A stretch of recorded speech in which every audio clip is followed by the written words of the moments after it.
நமச்சிவாய். நீங்கள் இப்போ பார்த்துட்ருக்கிறது வேறு எங்கேயுமே பார்க்க முடியாத சரஸ்வதி நதி. பொதுவாக நம்மளுடைய புனித நதிகள் அப்படின்னு சொல்கிறது கங்கா, யமுனா, சரஸ்வதின்னு சொல்லுவோம்.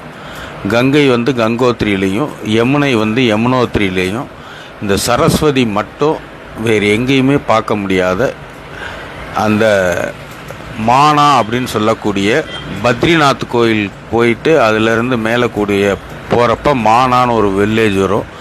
அந்த கிராமத்திலேருந்து மேலே ஏறி போனோம்னா இந்த சரஸ்வதி நதியை பார்க்க முடியும். இந்த சரஸ்வதி நதியில் என்ன ஒரு விசேஷம்னா, அது எங்கே இருந்தும் ஒடியாராது, பாறை இடுக்கிலேருந்து வெளிப்படும், திருப்பி பாறை இடுக்குள்ளேயே போய் அது மறைஞ்சிரும்.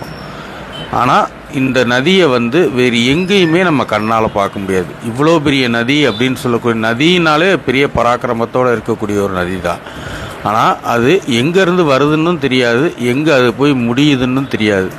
அப்படி ஒரு சூட்சம நதியாக அது இருக்கிறது.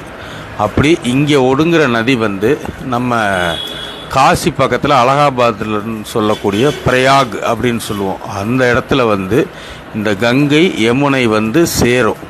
அப்படி சேரும்போது இந்த சரஸ்வதி நதியும் சூட்சமமாக பாதாளத்திலிருந்து மேலே எழும்பி சேருவதாக அர்த்தம். அதனால தான் அந்த பிரயாக் அப்படிங்கிறது திரிவேணி சங்கமம்னு. திரிவேணி அப்படின்னா கங்கா, யமுனா, சரஸ்வதி இந்த 3 நதிகளும் திருவேணியாக சங்கமிக்கக்கூடிய இடம். அதனால தான் அங்கே நம்மளுக்கு இந்த விழாக்கள் எல்லாமே கொண்டாடுறாங்க. அதனால் பிரயாக் போகிறவங்க எல்லாருமே இந்த கங்கா, யமுனா, சரஸ்வதியை நாம்